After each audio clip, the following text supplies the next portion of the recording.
What is up?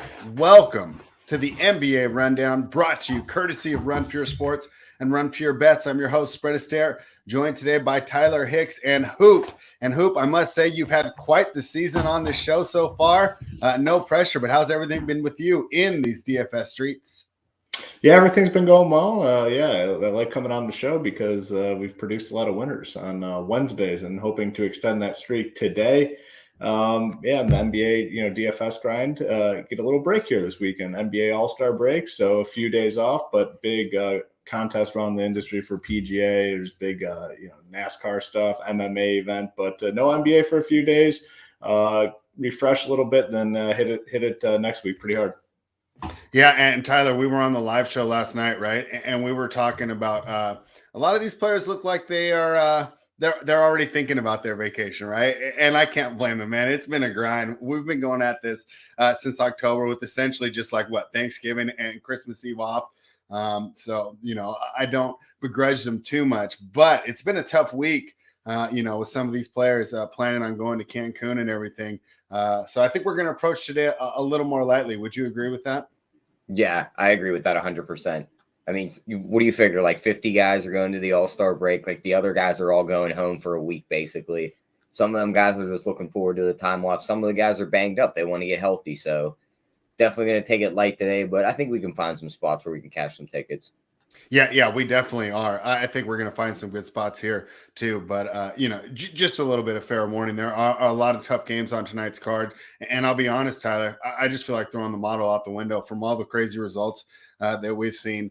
And then a little bit of running bad too, right? The Hornets game going over. I mean, that was just – we had that pegged by 20 seconds. That was bad. Fouling with 7 seconds to go in overtime. We took the 76ers plus 20, thought we had a big enough number. Yeah. It turned out we didn't have a big enough number. Yeah, that was a rough one. But, these hacks happen in this industry, and we are on to tonight, and we're going to start with the Atlanta Hawks, who are -5 heading to the Orlando Magic. Tyler, we thought that last night the Cavaliers would be too much for the Hawks, but the Hawks played well. I definitely felt they were buoyed by the home court crowd there. Some very nice calls, too. But once they got the lead, they didn't relinquish it. And this is a team that needs wins, right? They're right on the precipice of that playing spot after being in the Eastern Conference Finals last season. Magic only catching 5 at home. Does that have to do with the back-to-back? I mean, it is the Magic first game back after the road trip, usually a spot we look to fade. What are your thoughts on this one, Tyler? Yeah, I mean, I don't see any other guys except for Bogdanovich and Collins on this injury report for Atlanta. That number seems way too short for just those two guys to be on the injury report. So I'd watch for late news here. Maybe you get a Trae Young pop-up questionable or something. But if they run everybody out there spread, how do we not take them -5? Just like you said, they need wins. Like, they're not a team that's going to look forward to this All-Star break and taking a week off. Like, they need this win just as bad as any other team. So I like them here -5. Clint Capella had 5 and 7 last game. He was 2 for 5 from the field. You also got to remember the Cavs are one of the better defensive teams down low. Orlando's bigs are, Mo Bamba's 7 foot. Carter's getting close there, but they're not really physical down low. He should dominate them. You can get his double-double win at +185. That's probably how I'd approach this game. Yeah, and Hoop, in the opening, you talked about, certain teams that might be looking ahead to the break, but I don't think the Atlanta Hawks are one of them, right? They have to be in desperation. What does LeBron call it? Playoff mode, right? They have to be in playoff mode right now with the way that they started this season. How are you approaching this game, Hoop? It almost seems too good to be true. This Hawks, -5 number and 5.5, whatever it is. To me, it just seems like so obvious that I'm almost like a little bit scared. But no, I'm going to bet on the Hawks. And, if it doesn't go my way, it doesn't go my way. I mean, I think the Hawks are much better than 5-point favorites against like one of the worst teams in the NBA. Also have the Hawks here, like you guys both said, like they need to win games. It's not like they can take nights off on a back-to-back and just kind of coast through the rest of this regular season. Like they were in the Eastern Conference Championship game, like our series, like you said last season. They want to get back to the playoffs, and they haven't had a great season. They have to beat up on teams like the Orlando Magic. So I'm definitely on the Hawks -5.5. Fantasy-wise, good spot as well for the Hawks. Continue to be relatively thin. No John Collins. Gallinari started last night, played 33 minutes, 33 fantasy points.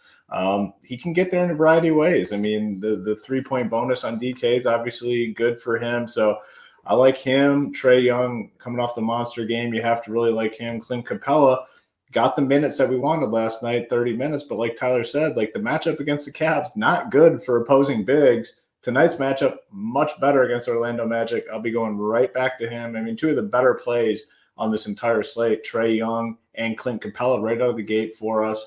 You can throw Gallinari into the mix. Kevin Huerter played 32 minutes last night. DeAndre Hunter played 35 minutes, so kind of a tighter rotation. I mean, you got Trae Young, you have Clint Capella, and then one or two of Kevin Huerter, Hunter, Gallinari are going to have big games. So this is kind of a load-up spot for me with Atlanta Hawks tonight. I like them as a bet, and I love them in fantasy tonight.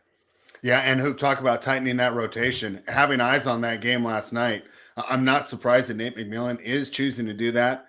Those Jelon Wright minutes were pretty rough, and Lou Williams didn't play much, but he's kind of a shell of his former self. He was only a scorer, and if he's not scoring, he's a huge net negative on that court. So that's something that I might expect to see from the Atlanta Hawks, kind of going into desperation mode going forward, which I think makes it a little easier for you guys over there on the fantasy end, as well as us just handicapping the games, because I feel like you're going to get a better lineup for most of those. So yeah, I mean, it seems square, but favorites have been winning a lot, and I like the Atlanta Hawks -5 here. Tyler, any props or thoughts on the total of 226.5? Small lean to the over, and the only prop I really like in this one's that Clint Capella double-double, because I just think it's a great matchup. I think he gets to 10 points, and he's definitely going to get us to double-digit boards against these bigs, I think.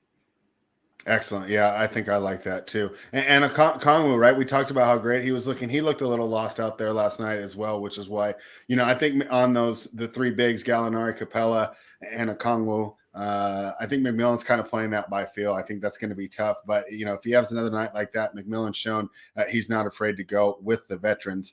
The Brooklyn Nets are heading to New York to take on the Knicks. Not much of a travel, right? But they're playing in Madison Square Garden tonight. -4.5 is the line, total 215.5. Tyler, so does the rules still kind of work here too? So Kyrie Irving, I see him on the list, but I wasn't sure if it was an injury or if he's not allowed to play. Regardless, he's not in the game tonight. We were pretty down on this Brooklyn Nets patchwork lineup against the Kings, but they got it done with like a 24-point victory. Now they're going against the Knicks, right? And these are, we talked about it. Certain games we're going to cross off and say, hey, it's tough to gauge the motivation. Another couple teams that need wins. The Knicks are right there with the Hawks, right there fighting that 10 seed. They're 2 games out of that 10 seed right now. And Brooklyn, right, a team that was in first, second, and third place for most of the season is now down to 7th in that really tough Eastern Conference. I expect to see a great effort from both teams, even if the Net Stars will be sitting. Knicks are laying 4.5. Tyler, how are you approaching this one? Yeah, I mean, I still see Barrett's out for the Knicks, and Nerlens Noel's still out. So, I mean, they're still missing one bigger rotation. Barrett's big because he's done so much offensive work for them. Right. And, I mean, yeah, they're still down Kyrie, but these Brooklyn guys, you've seen guys like Bruce Brown step up last game. It's almost like after that Harden trade, they got rejuvenated with life, and now these guys are going to start playing better. So, if you were going to pin me down to a side on this game, give me Brooklyn as their money line. I think they can pull it off, because I could see the Knicks just dominating the game the whole way and then blowing it in the end when they're trying to close the game. I think Seth Curry could have a big game because these guards for the Knicks don't guard anybody really. And if you think Brooklyn's going to win this game, you could go all the way up to 22+ points for Seth Curry. He's going to be their first option on offense, and Brooklyn wins at +800. I think that's way too high of a number. I think that should be closer to like +450. All right. Yeah. We always like these +800s, especially after a night like last night, right? We hit one of those and we're back on easy street. Hoop, how are you approaching this kind of patchwork Brooklyn lineup from a DFS perspective? Yeah, from a DFS perspective, I thought there were some promising things last game against the Kings. Like Andre Drummond looked pretty good. I mean, he's always a solid fantasy guy. It just comes down to the minutes, and he only played like 10 minutes in the first half, but in the second half, he got like 14.5 minutes. Didn't need to get that last rotation either, because they're kind of blowing out the Kings. So I think he could approach like 28, 30 minutes tonight. And if that's the case, just too cheap at 5.8K. Bruce Brown looked great. I mean, he's a guy that I always thought should get more run with this Nets team, and finally got it last game and just went off for 52 fantasy points. Now, do I project him to score 52 fantasy points tonight? Hell no. But he's only 4K. So, if he somehow gets like 30, you're in great shape. So I love Bruce Brown. I love Seth Curry. I like Patty Mills as well. I mean, dude, you look at this roster, there's just nothing there. Like, these guys are going to have the usage for sure, and the prices are all fair. So Drummond would be my favorite, Bruce Brown, then Curry, then Mills, all in play. Knicks side, Quentin Grimes been playing well with Barrett out. He's still cheap, 4.1K. He's in play as well in terms of like betting this game. I don't know. Who the hell knows what you're going to get out of this one? I think for me personally, it's a game I'll have some fantasy exposure to and, won't be betting it. Yeah, and I'm completely fine with that, right? Even though we know that I think both teams will give their best effort. It's really hard to gauge what we're getting from this Brooklyn team. We haven't seen them play together a lot. And the Knicks, man, they've just been disappointed all year. They've lost 12 of their last 15 games, right? So this is not a team that's playing good basketball right now. The Washington Wizards will be in Indiana to take on the Pacers. Pacers are laying 1 point, so it's essentially just pick the winner. Total 225.5. Tyler, we had eyes on the Pacers game last night, and they just couldn't keep pace with the Milwaukee Bucks. Not a surprise, obviously, Milwaukee Bucks, a legitimate championship contender, while the Pacers should be in the top 5 of lottery picks, right? Halliburton was out there, trying his hardest, making us old Kings fans proud. But at the end, man, they just don't have enough firepower. I mean, Buddy Hield, he's not a guy that I think helps you get wins, even with that gaudy 3-point percentage. And is Isaiah Jackson out again? He was a player that I really liked for them. Yes, he's out again. So is Chris Duarte. Malcolm Brogdon's been out. Miles Turner hasn't played for, weeks. And on the other side, no Porzingis here for Washington, no Hashimura, and no Gafford. That should make things easier for Hoop. But I think this is another tough game to cap from a perspective. It's almost throwing me back to those COVID days, right? We're not really sure of seeing these players on the floor together. I'm kind of stumped on this one, and I don't trust my numbers. What are your thoughts, Tyler? Yeah, I mean, this is another one, just like you just said. You got to kind of throw everything out, looking at the injury report, all the guys that are out, all the guys that are still coming in off these trades, and then just both teams are just in disarray. So, I mean, if you had to pin me down, maybe give me Washington. I'd say Kuzma's probably going to be the best player on the floor. Mm-hmm. So you should kill him out there. He should get 20 plus. He should maybe get a double-double. But the thing I'm looking at in this game spread, this total's 225.5. I think that's a bit too low. Mm-hmm. I think it should be closer into the 230s. I'll gladly take the over in this matchup. Indy's going to give Washington anything they want. And if Washington's hitting their shots, they can get up into the 120s here. So give me the over here in this game for sure. And then a prop for this game, your guy Buddy Hield, his assist number set at 2.5 again. Mm-hmm. He had 8 his first game with Indy, 0 the second game, and then 4 last night. He's the second ball handler behind Halliburton. If they push him away from any shots, he's going to pass it. It could be to a wide open guy too, and he could fall into 3 assists. So I like that number. Yeah, and from a betting perspective, when you have Buddy Hield as your secondary ball handler, it's tough to get behind a team. Hoop, Tyler mentioned Kyle Kuzma, and in sports, right, we always talk about taking advantage of opportunities. With all the disarray going around the Wizards, you have to say the bright spot has been the play of Kyle Kuzma. How are you approaching this one? Yeah, I mean, it's all season long. When Beal's out, he's stepped up and he's been the man on this offense. And, nothing's really changed this last stint with Beal out. He's phenomenal. The one thing I guess that has changed is the price on DraftKings, because now he's 8.6K. On FanDuel, he's 7.7K, so a better play on FanDuel. Hard to pay the 8.6 on this full slate. Some other pieces, like Kispert's been playing a ton of minutes. I think you're definitely going to want to consider him and KCP for fantasy purposes tonight. They're going to get a lot of minutes. It just comes down to whether or not the shot's falling. Raul Neto, you can kind of throw in that category too. So yeah, I like all 3 of those cheap guys. I like Kuzma on FanDuel, and then for the Pacers, Halliburton's been great. I mean, we knew he was a great player, and getting the opportunity here. Still only 8.4K on DraftKings. I think he's a play. Buddy Hield at 6'2", a play. He's had some big games here recently. Brissett was hot for a couple games and then came crashing down to earth last time out with just 12 fantasy points. So on the Pacer side, it's Halliburton and then Hield for me. I do like that call on the over. I mean, this just seems like a game where neither team really gives a shit if they play defense or not. And you got guys like Lance Stevenson coming off the bench. When he gets in there, he's just going to be chucking, not necessarily grinding out the shot clock. So yeah, I think the over is a solid play here. And we have, again, another game with a lot of fantasy options. Yeah, and I think this also is a game that she it's a preview of what we can look forward to after the All-Star break, right? Certain teams where we know they're going to be dialed in and giving 100%, and then games like this one where who knows what's going on with both these teams. It's actually, I'd say for both of them, especially Washington with Beal out, they're looking more towards the lottery and making a run next season rather than getting wins here tonight. So I think this is a tough game to handicap. If you can find a great angle, God bless you. The Detroit Pistons are plus 12.5 in Boston, taking on the Celtics, total of 213. Tyler, the Celtics said, hey, we made kind of an under the water trade here, right? It didn't get a lot of attention, but we are here to stay, right? The 76ers and the Nets had all the attention on the trade deadline.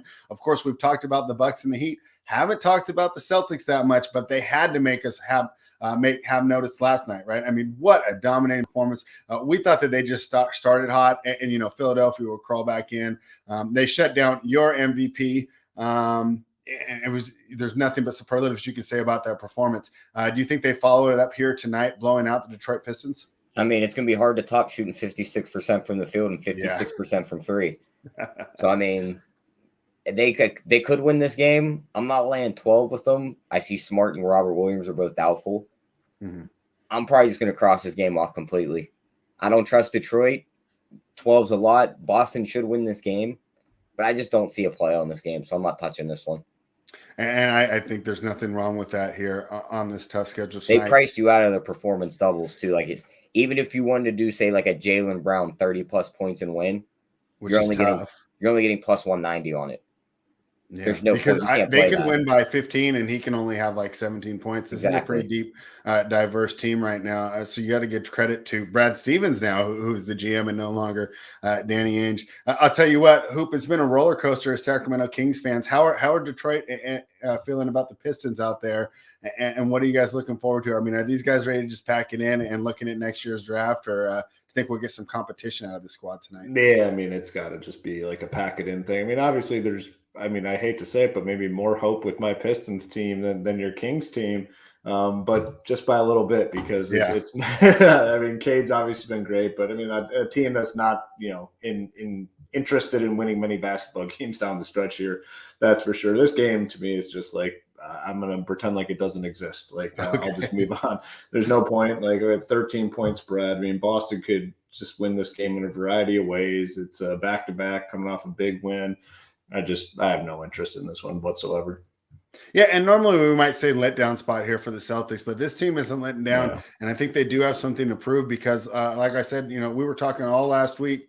Every guest on the show, we were predicting the East, and we barely talked about the Celtics, right? And I know that they probably don't watch the show. Maybe they do, but I think it was the same on most of the shows around the nation. I think the Celtics definitely heard, and they're ready to make a statement here. So I don't know if we'll get the letdown, but hey, if you say I'm staying away from this game, I got no problems with that at all. The Sacramento Kings, right? A little roller coaster of emotions last week. Right, so excited after we won those 2 games in a row. We're thinking, hey, we can get 4 in a row, right? Because we looked at that patchwork Brooklyn squad and we said, we're favored there, should get the win, and then we'll be going into Chicago. Let down last night, but I think the Kings will probably come back tonight. Still seems to be a feeling of hope and rejuvenation around this team. Now they're catching 6 against the Chicago team that I never thought I'd be saying this going into the year, but DeMar DeRozan looking like, not an MVP candidate, but right in that second tier, right, where he's going to be getting votes for 4th and 5th place. And why not? He scored over 35 points in his last 6 games. So this is a tough game for me to call. Originally, I think that the Kings will keep it close, but boy, after they let me down on Monday, I'm fine staying away from this one. Lean the Kings, but no bet for me. Tyler, what do you think? Yeah, I mean, I'm going to side with Chicago here. Definitely love the over in this game. Neither team's playing defense. DeMar DeRozan can go for 35 again. I love the Fox over 23.5 points because he's just putting up a ton of points. Chicago's not going to play much defense, just like I just said. Mm-hmm. So he could easily get to 25 here. The big men should cancel each other out. Yeah, Sabonis' passing is a little better than Vucevic's, but everything else is pretty much equal. Mm-hmm. So, I mean, if I just pick a side, give me Chicago. But for the most part, I'm going to be on the over in this game. Yeah, Hoop, Tyler makes a good point, right? We have 2 big European centers that do not like to protect the rim. Seems like an over for me. I think I might actually shade towards the first half over, but a great look there. What are your thoughts on the side total and who you target in daily fantasy? Yeah, I mean, it should obviously be a super high-scoring game. Not much defense here. Bulls playing at a fast pace, very efficient on offense. Kind of like the Bulls here, and to maybe beat them by 10 or something. I don't know. I mean, it's tough, but yeah, I probably would prefer the Bulls fantasy-wise. A lot of options here. I mean, DeMar DeRozan, we keep talking about it. He's been probably one of the more consistent fantasy producers all season long. Like he's just seems like almost a lock to get between like 45 and 55 fantasy points. Now, where his price is at, he kind of needs to do that. Earlier on in the season, the sites were slow to react. Now they got him up there at 10-4, but clearly in play here with Lonzo and Levine out. Vooch at 9-9, I think is a really good play too. I mean, these are just two very safe options. 232.5 total. Game is supposed to stay close, only a 6-point spread. Can even look at the other guys, Kobe White, Io, and Javonte Green as well. Definitely more interested in the Bulls side fantasy-wise than the Kings side. I mean, you know the story with the Kings, a lot can go wrong in terms of rotations and whatnot. So more interested in the Bulls side for fantasy and probably betting. All right, Tyler, I can't wait to hear how you're going to approach this one because this is another one. Maybe throw the previous numbers out the window. The San Antonio Spurs are in Oklahoma City. The Thunder +8 tonight with a total of 218.5. My numbers are going to tell me to take the Thunder, right? That's why they're so good against the spread. But boy, this team just keeps getting more and more depleted. And let's be honest, they're not rushing guys back from injury, right? They're pretty bitter about not getting a top 3 pick last year. I definitely don't think the tank will end until they do land in the top 3. Spurs, playing some pretty good basketball, made some selling at the deadline, but I don't know how much that matters because when you move Derek White, you're kind of opening things up to just develop guys like Devin Vassell, who's been an excellent player, and I think is the future backcourt of that team. So as much as we want to downgrade it, I think the Spurs did an excellent job at the trade deadline of recognizing where they were as a franchise and setting the table for young guys like Vassell to develop. I don't like laying points against the Thunder, especially at home, but it seems like the Spurs are the right side. What do you think, Tyler? Yeah, I mean, I see Dort, Kenrick Williams, Ty Jerome, SGA still on the injury report. Muscala's now on there too. All those guys are out. I mean, DeJounte Murray and these guys should definitely bounce back after the loss they took on national TV the other night. Mm-hmm. So, I mean, I'm going to side with them, but I would approach it from like the player performance double spread because that is a lot of throw the 8 out, right? Yeah, throw the 8 out because 8 is a lot. They could backdoor you on that late. We've seen OKC do stuff like that. Pirtle should have a big game. There's no big man on OKC side to stop him. His double-double and win is +182. If you think Murray just bounces back and goes for a triple-double and win, it's +270. So that would be the two ways I'd approach this game, or attacking those two guys' props in the player performance double with San Antonio to win. Yeah, Hoop, I think this is a tough game. Do you think I missed any value from the betting side? And if not, let's hear the DFS targets. Yeah, I'd be on the Spurs, I think, here, and just hope to kind of beat their ass, which obviously is possible when you look at this Thunder roster fantasy-wise. DeJounte Murray has been phenomenal this season. Didn't do all that good last game, but he's got massive, massive upside, 70, 80 fantasy point upside. This game stays close. It's hard to imagine him just not going off. Vassell, Doug McDermott's actually been quietly pretty good for this team, playing around 30 minutes. He's still pretty cheap. Pirtle, I like that call. Lonnie Walker. Got a lot of options here on the Spurs. On the Thunder side, they're dinged up. This Aaron Wiggins, he's still 3K, or he's only 3K, I guess, on DraftKings. He played 34 minutes last game. Didn't do much in those 34 minutes, but you get a guy at 3K that has to play over 30 minutes.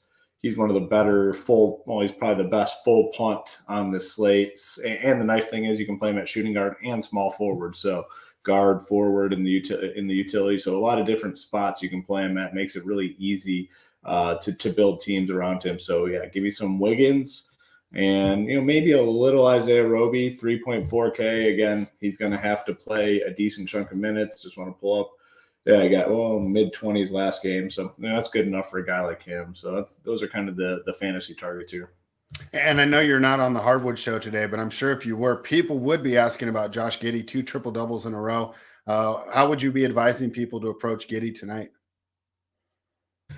Kind of confusing situation. I mean, they came out and basically said, all right, we're going to limit this guy to 30 minutes, around 30 minutes. And, they stuck to it for, looks like 3 games. And then the last 2, he's 33 minutes and 39 minutes last time out. So I'm assuming he's no longer on the 30-minute thing.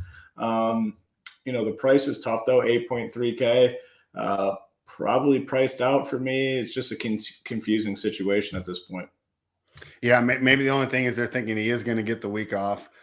Maybe they're ramping him up and then they'll go back to that. But it's always tough when you're just guessing, right? We'd rather use data-driven picks here. This is actually a game I feel a little stronger on than the ones we've talked about before. The Portland Trailblazers are heading to Memphis to take on the Grizzlies. Grizzlies laying 11.5 on a total of 230. Tyler, this is a dog that I like tonight. Not on the money line, right? We're not going crazy with one of those double dog parlays, but I do think Portland can keep it close. I like what Portland did. A lot of people are criticizing them, thinking they didn't get enough assets in return, but let's be honest, they didn't really send out that much, right? I mean, Larry Nance isn't going to play this year. McCollum's probably a net negative with his contract. Covington wasn't even trying. And who was the 4th player that went to the Clippers? Regardless, it was another vet. Norm Powell, right? Who was playing pretty well, but he was taking up minutes from Simons. Let's try and develop these guys. And I think that now having these younger guys in the lineup, you're seeing a team that cares anymore. Covington knows that he's on his last contract, right? He's not getting another big payday again. These other guys have something to prove, and I liked what I've seen out of this Portland Trailblazers team. Memphis has been absolutely dominant as of late, so it's tough to go against them here. But, hey, they won easily last night, but that was kind of, I had eyes on it. That was kind of a hard played game. It was more physical than usual. I think maybe a little bit of I could be seeing that just because Valanciunas and Adams seemed to have like a little bit of a rivalry there, and it seemed to be spreading to the rest of the players. But that was a hard-fought game. I think that Memphis does get the win, but I think Portland can keep it close. I'm grabbing the 11.5. What are your thoughts, Tyler? Yeah, I don't hate the thought of taking the 11.5. I'm going to stay away from the side until we get Ja news. If he's out, then love the 11.5 even more. But does it matter? Now they're 12-2 without Ja. Yeah, but the thing is he's going to be the fresh leg stepping on the floor after a back-to-back. I got you. And Portland's not playing any defense. He might hang 45 here and blow that 11 away himself. So I'd wait for that news. I like Jaren Jackson over 6.5 rebounds because there's not going to be a second big out there next to Nurk to help him. And he's going to have to deal with Adams. And once they list the performance doubles, him 20-plus points and win is going to be what I'm going to be on in this game. But other than that, I'm staying away from this game side and total wise. All right, Hoop, I'm replugging in this laptop here. It almost went out on me. I was wondering what happened there. How are you approaching this game? Fantasy-wise, you got to wait for the Ja news. I mean, you really can't play anyone on the Grizzlies side not knowing whether or not Ja is in. They won last night. He didn't play. I kind of think that he sits. And if he does sit, you can go back to the same guys, Melton, Tyus Jones, Bane. All these guys get a big boost. From your perspective and people that are considering being on Portland, like now would be the time to bet it, because if Ja is eventually ruled out, the number is definitely going to move in favor, away from the Portland side. It's probably coming down to like 8 or something or 7. And I think it moved 2.5 points yesterday when he was ruled out. So coming down to like 9 or 8.5 points potentially. And then on the Portland side, not a ton fantasy wise here. Everyone's price is kind of elevated from that stint right after the trade deadline where all those guys were out and they're super thin. So can't pay like $6K for Justice Winslow or 7 for Josh Hart. So not the best team for fantasy. The only way you're probably coming here is if Ja is eventually ruled out. All right. Yeah. And it'd be interesting. If I was Memphis, I think that I'd be really careful with them. You're getting wins with them out. So, right. I mean, they got to be really gearing up to make some noise here in the playoffs this year. They definitely positioned themselves to do so. I would think they would play it safe, but of course I'm not Memphis and I'm not on the training staff. And so just pure speculation on my part. Another game that I do like here. The Toronto Raptors will be in Minnesota taking on the Timberwolves. Timberwolves catching 2 at home, total of 227. And Tyler, we watched last night as Anthony Edwards left the court. Do we have full news now? I capped this one originally that he would be out because that looked like a pretty bad injury. Still, he's listed as questionable, but I don't think he's playing from what this line is saying. And I like Toronto coming off a 30-point loss, right? I mean, this team has really shown a lot of fight and a lot of grit all year, and I think they match up really well. They can give Cat multiple looks here. They can even put a bigger guy on Russell to kind of get things going. Timberwolves definitely played a high-paced game last night, so it could be a little fatigue here. And Toronto, right? Even we were fatigue fading them, right, when they had played like 5 games in 7 nights. They were still getting wins and looking spry out there on the court, so you have to give a credit to their conditioning. I like the Raptors on the road here. I'm laying the 2. Tyler, what do you think? Yeah, I'm on the same side as you. I see Van Fleet's questionable. Mm-hmm. I mean, maybe if he's out, I kind of just stay away from the game because you're taking 2 key pieces out on both sides. But with Minnesota playing that overtime game, having to fight their way back in it, I could see them coming out and maybe getting punched right in the mouth in this game and playing it from behind because they're fatigued, just like you said. You look at some of these performance doubles, you can get Gary Trent 25-plus points and win at about plus 400. I love that play because if Ant Edwards is out, probably plugs in Malik Beasley, who's not a very good defender, and Trent can cook him. So love that play. I love Siakam's double-double and win it about plus 230. And that would be the 2 I'd pick in this game to target. All right, Hoop. And I do think Van Fleet's going to sit, right? And I'm still comfortable with the -2 regardless. If Van Fleet does sit, we have to be targeting some Raptors, right? Yeah, for fantasy purposes, if Van Fleet's out, I mean, you're looking at Gary Trent, 6.1K. I think he's a very strong option. OG, 6K. Scotty Barnes, 5.9K. Siakam's got to get – all these guys have really good price tags, when you consider the fact that this is a 228 total. Basically, within that pick'em range, 2, 3, whatever, that doesn't matter. I mean, we're anticipating a close type game here. It's perfect for fantasy if Van Fleet's out. Now, if he's in, probably not playing any of these guys. So the news is very important here. 8 p.m. Eastern game, an hour after lock. So potentially have the news at lock time. And then on the Timberwolves side, kind of assuming that Ant Edwards is out. If he's out, Patrick Beverley, D'Angelo Russell, Cat, all strong options. So this is all about the news in this game. We need to see it. I mean, if, Van Fleet and Edwards are in, probably not coming here at all. If one of them's out, if Van Fleet's out, I'm going to the Raptors. If Ant Edwards is out, definitely have to look up some Timberwolves, but it all depends on the news. And, hour after lock, might have it before the slate locks. All right, Tyler, this next game, it's going to be a post-All-Star break. We got to get used to these spreads because we're going to be seeing a lot of them. The Phoenix Suns are laying 16.5, hosting the Houston Rockets, total of 234. Boy, talk about, it's a tale of 2 cities, teams in 2 directions, whichever metaphor you want to use. Houston's lost 9 of their 10 last games, and now Phoenix has won 17 of their last 18 after getting the win over the Clippers last night. They didn't cover the odds, but Houston's not the Clippers, right? We talked last night about the Clippers. Ty Lue's just getting stuff done regardless. This team, roster-wise, is not very good. They're able to hang tough. Not necessarily the case with the Rockets, right? A lot of young players, a lot of potential, but these guys aren't necessarily as sharp at how to win basketball games or even to keep them close. I think this is a tough one. I mean, if I had to default, I guess I would take the Rockets, but I'm completely fine staying away from this one. Tyler, am I missing something? Just the performance doubles are the only thing I'd target in a 17-point spread in this game. Unbelievable, huh? Yeah. Throw them all out the window. Mikal Bridges is playing like 35-plus minutes a game. 15-plus points in Phoenix, wins at plus 106. I like that. We can go right back to the big guy, DeAndre Ayton, because who's stopping him for Houston? Probably nobody. Right. Him to get a double-double wins plus 120. Those are probably my 2 plays in this game. There's no way I'm betting that -17. Yeah, I think this is a tough one from betting, but I don't know if we can ignore it from a DFS perspective, right? How are you approaching it? Yeah, it's one of those tricky spots for fantasy purposes. We know the Suns guys offensively will be able to get whatever the hell they want against this Rockets defense.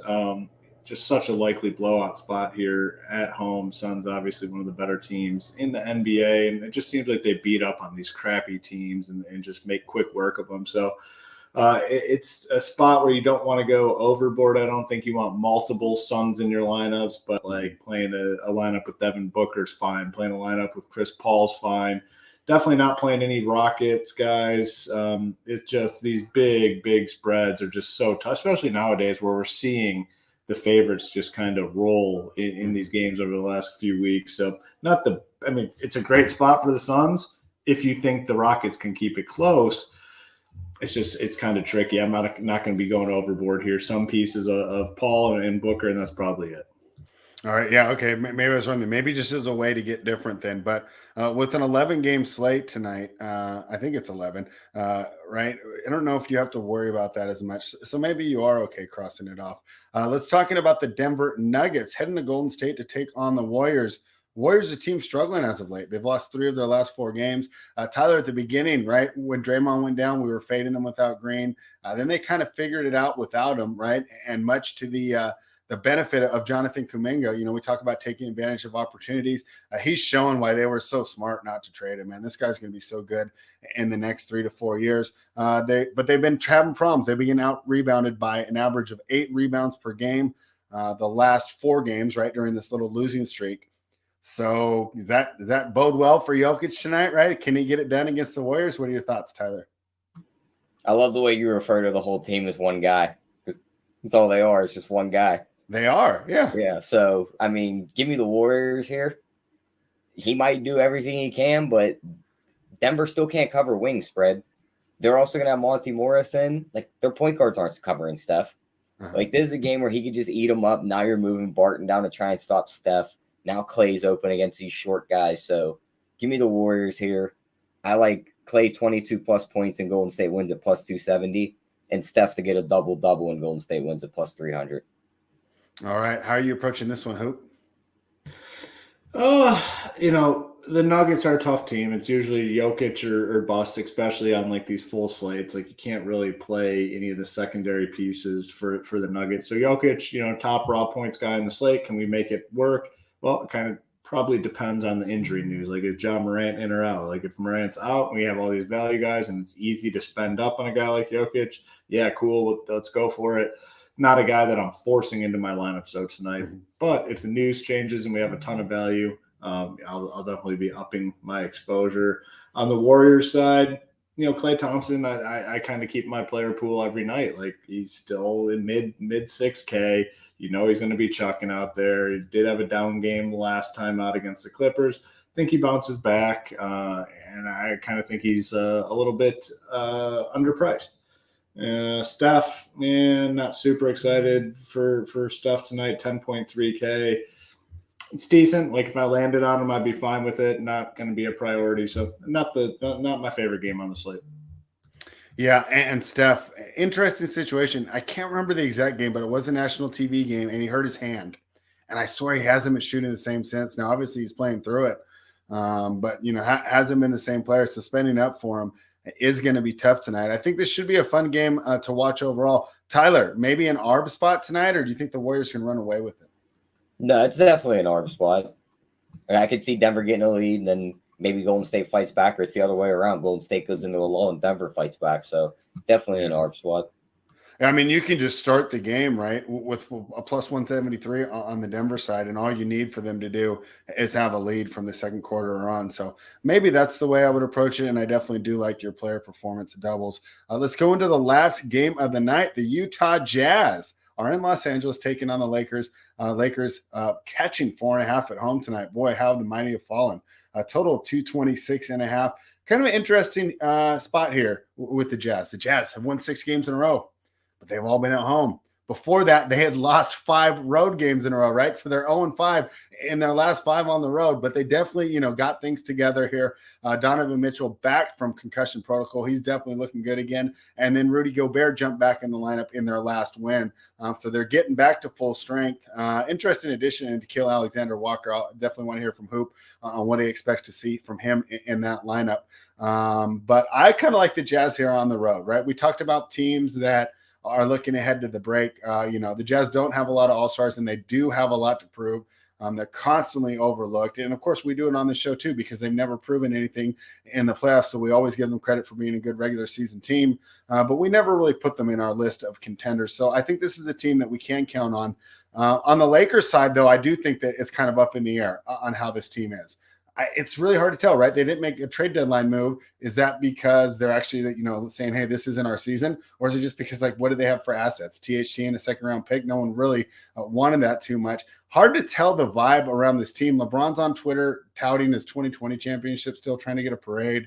Not necessarily focused on this game necessarily. I like the Jazz here to get it done, but I wouldn't be surprised if I lost this bet, but I'm willing to go ahead and put a little wager out there. I do like the Jazz. What do you think, Tyler? Yeah, I mean, this is a tough one. I see LeBron's questionable, but there's props listed for him, so I think he plays. I mean, he's questionable every night, right? I'm probably going to stay away from this game the most part.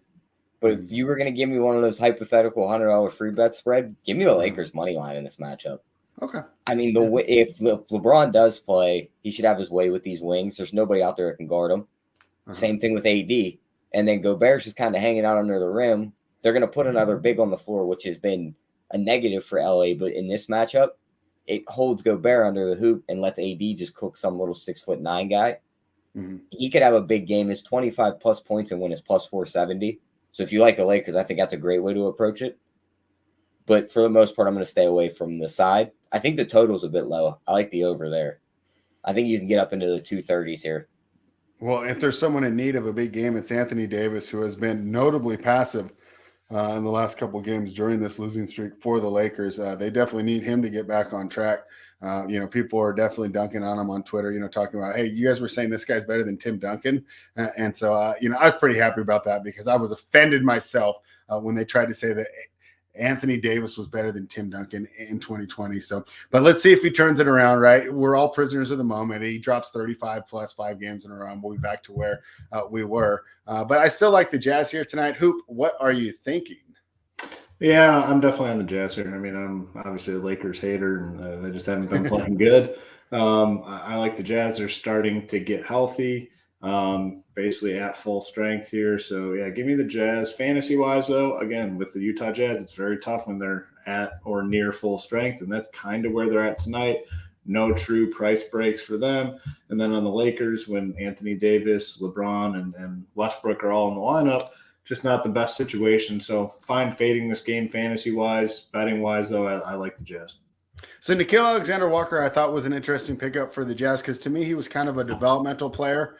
And then he's going to Utah, and I don't know, like, what's he supposed to be, the heir apparent to Jordan Clarkson? Just seemed weird that they would trade for a guy that seems to need minutes to develop, but I don't see how he cracks this rotation because I don't think he's better than the current top 7 or top 8 of this team. Were you surprised that they traded for Walker, and what are your expectations for him going forward? Yeah, I mean, maybe it's like a long-term play because it just seems like Clarkson and Alexander Walker are basically like the same thing. Like you're looking to get the exact same thing out of those guys. You don't need 2 guys like that are going to come off the bench and can score. So, maybe Clarkson's contract's up. They know they're not – I don't know the details of his contract, but it just seemed like a weird signing. But we'll see. I mean, he hasn't really played many minutes, right? Yeah, I mean, he's barely played. I mean, just a couple minutes. So, I don't know. Seems kind of strange to me.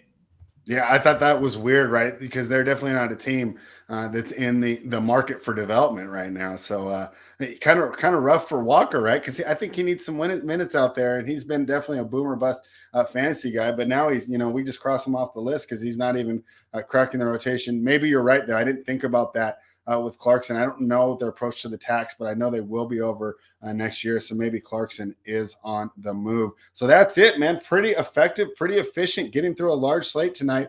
But we're not done yet. Remember, this breakdown was brought to you by Run Pure Sports and Run Pure Bets. Head on over, use the promo code GETBETS to become a member. And hey, guys, we do this here every day for you, and we give our honest opinions. Even when we say, hey, this is a tough slate, we're not betting a lot, we let you know. All we ask is that you give us the thumbs up on the video. Tyler, let's start with you. Best bet for the day.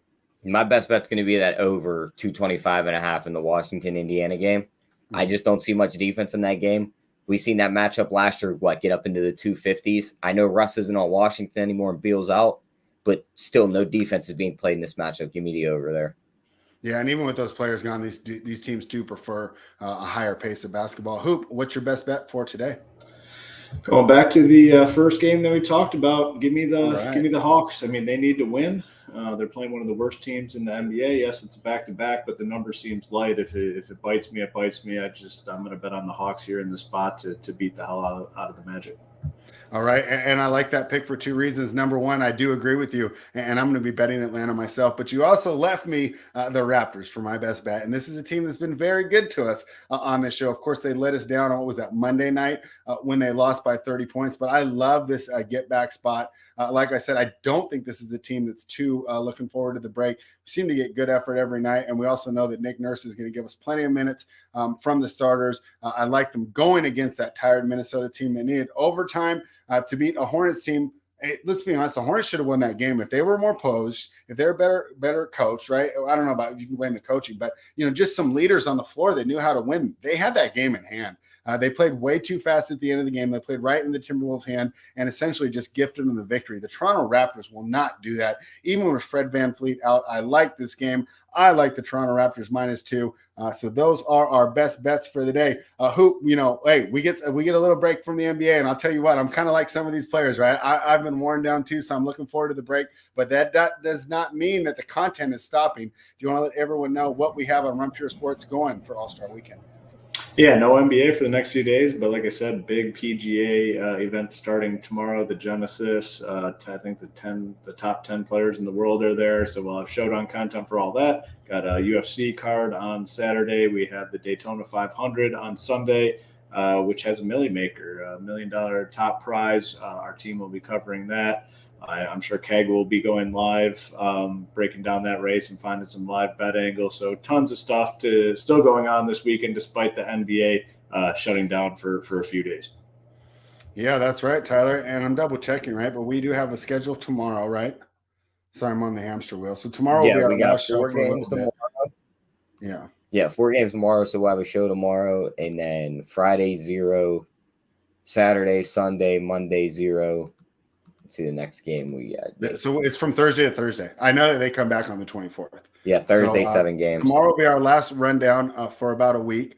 Get a little bit of time. I'll be able to get out, get some hikes, but we will be back with you tomorrow. And then, Hoop talked about the NASCAR for the live show. If you are a member of the package, we will be on tomorrow night, and I'm going to be on for at least an hour breaking down the NBA while those guys are going through the races. And then, of course, Keg will take over for the UFC and the NASCAR this weekend.